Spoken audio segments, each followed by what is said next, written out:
We've been reporting on mobility as a service, basically robo-taxis, since 2017 when I did my first interview about this with Tony Siba. And since then, it seems that mobility as a service has been pushed off a little bit into the future, but it's getting a lot closer.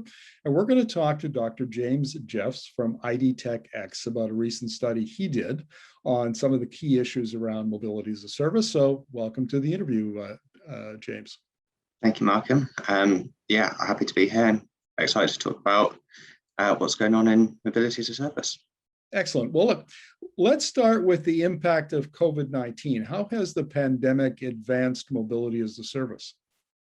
From what we've seen looking at sort of press releases over the last year and progress that the different companies have made, it looks like it might have been a bit of a kick in the right direction, if anything. So when COVID originally hit, there was panic because you don't want passengers in vehicles with drivers, so the Uber model, the Lyft model, which made it very difficult for the autonomous companies to test their systems with any passengers. Obviously, you want to ensure the social distancing. So a lot of them shut down, and some of them were heavily impacted in the amount of miles they recorded last year. But then towards the end of 2020, California decided that it would be okay, that the technology had reached a sufficient point and it would be the best thing for COVID if testing were to resume without the safety drivers behind the wheel. So I'm not sure if it it's definitely not the only reason that the driverless phase of testing started, but it certainly seemed to be a catalyst or something to give the governing bodies a push in the right direction to sort of remove the safety drivers from cars and begin that phase of the testing.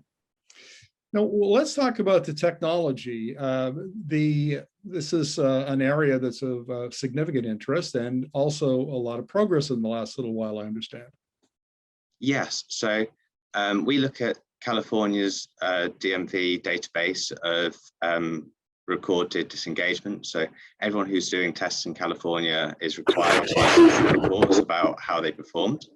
And that tells you how many miles each car has traveled, any disengagements where the driver behind the wheel has had to take the wheel for any sort of incident. And then what you do is take the number of miles tested and divide it by the number of disengagements, and that gives you a rough estimate of performance.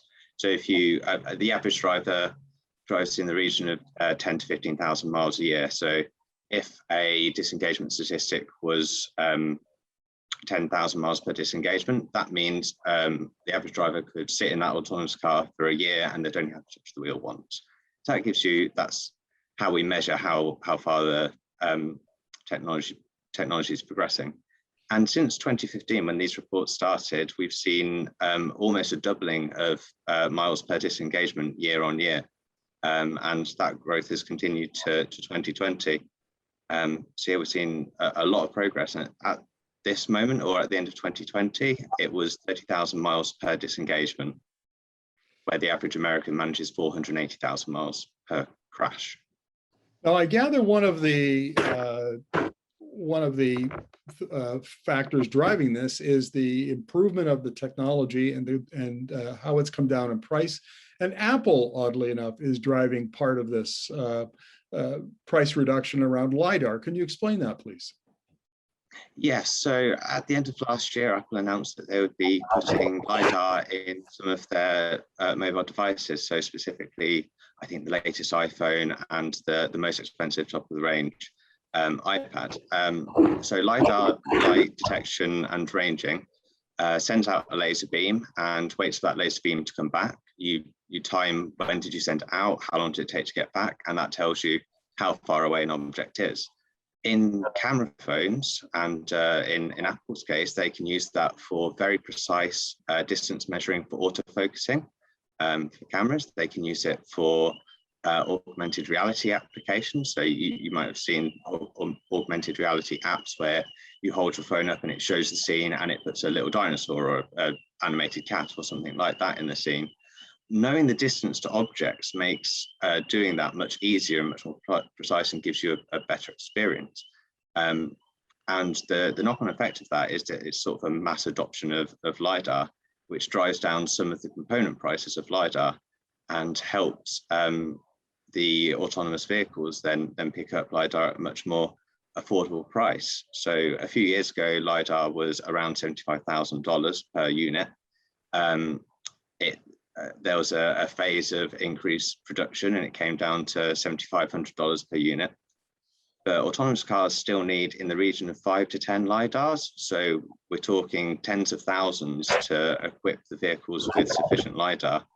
Now that Apple has done some mass adoption, we're seeing companies quote in the region of $500 to $1,000 for LiDAR, which is getting a lot more acceptable. It means that the total sensor suite can come into the range of around $10,000, which isn't a huge increase compared to the cost of the car.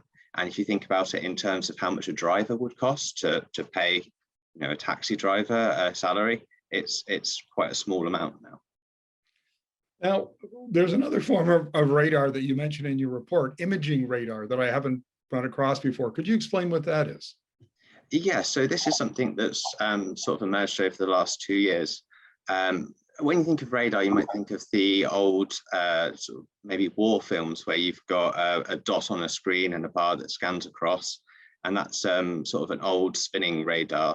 So it sends out one sort of signal of radio waves.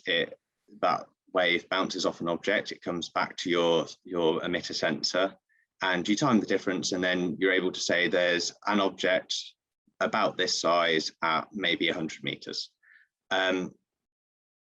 What an imaging radar does is it has an array of those sensors. So an example is one called Arbe, and they have a radar that has 48 transmitters and 48 receivers, and you can build up a much better picture. So it's the equivalent of having maybe a 2000 pixel camera, which isn't anything like you don't get the kind of image that you'd get from a normal RGB camera or a LiDAR.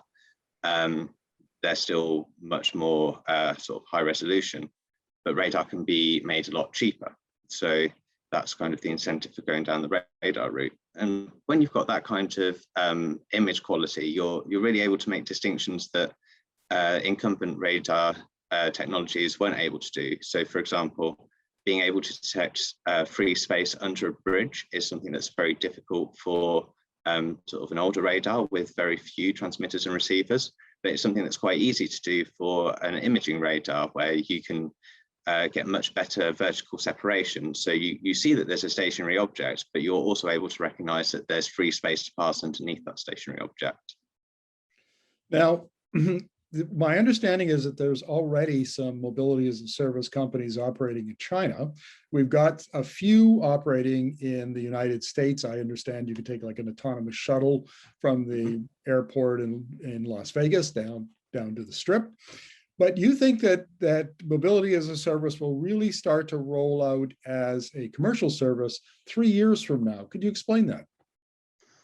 Yeah, so you're right that there are a few services happening right now. So there are some trials in China, and some of them are taking money for rides, but it's in a very limited geo-fenced area.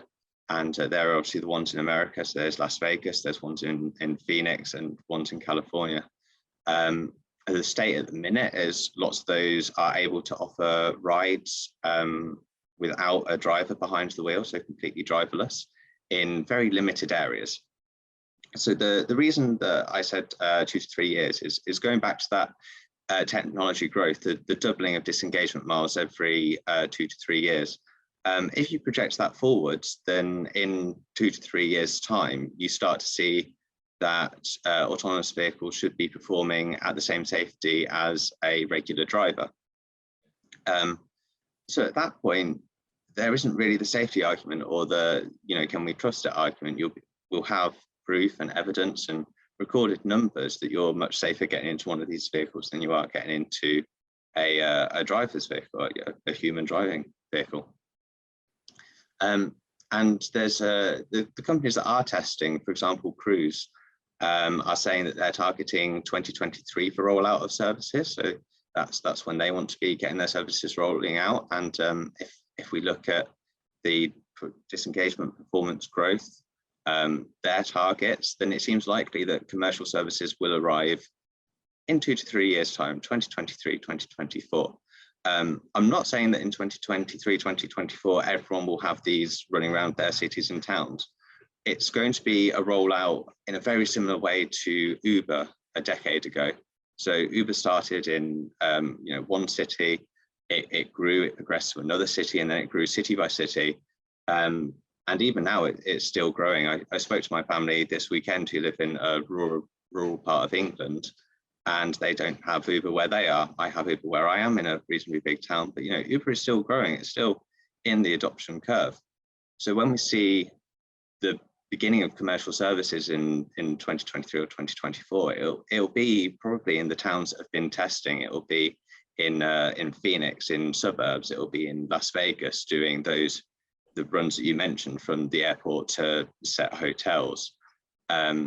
And then over the next decade, maybe longer, it'll become more ubiquitous.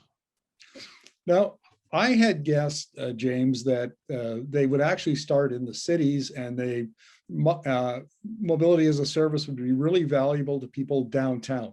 Your small commutes from, say within the city, routes that taxis normally would maybe serve. But you think that instead it'll be suburbs. Will suburbians be they're going to the airport, they're commuting to the office? Is that the kind of trip that we're expecting them to be taking? So I expect it to be in the suburbs, just because that's where they're operating at the minute. And I think they're operating at the minute in the suburbs because it's a safer environment. There's less traffic, there's less walking. We're seeing sort of Cruise and Waymo trying to get into a more urbanized San Francisco at the minute, and that will be a real trial by fire to see if they can handle the increased level of human traffic and increased road traffic. I think if they can demonstrate the same performance level there's no reason that it won't be in city centres as well. My main comment about the sort of suburban use cases was that it's where the majority of testing is happening at the minute. So I think it could be the first to be commercialized. In terms of the actual business model, operating in a town centre is likely to be more lucrative, just because you've got a lot more customers per square mile. You can do shorter trips for the same amount of money. So they will be wanting to get into town centres. James, final question. If you could look forward, a few years, or maybe for the rest of this decade, between now and 2030, if we're going to be seeing commercial mobility as a service rolled out starting in, say, 2-3 years, where do we wind up by 2030? If we can see that by 2030, I think, if we can see services starting in 2 to 3 years, then I think by 2030, in the bigger cities, it will be a fairly ubiquitous transport mode. It will be probably starting to replace people's private cars, because it will be a lot cheaper than either Uber or owning your own car.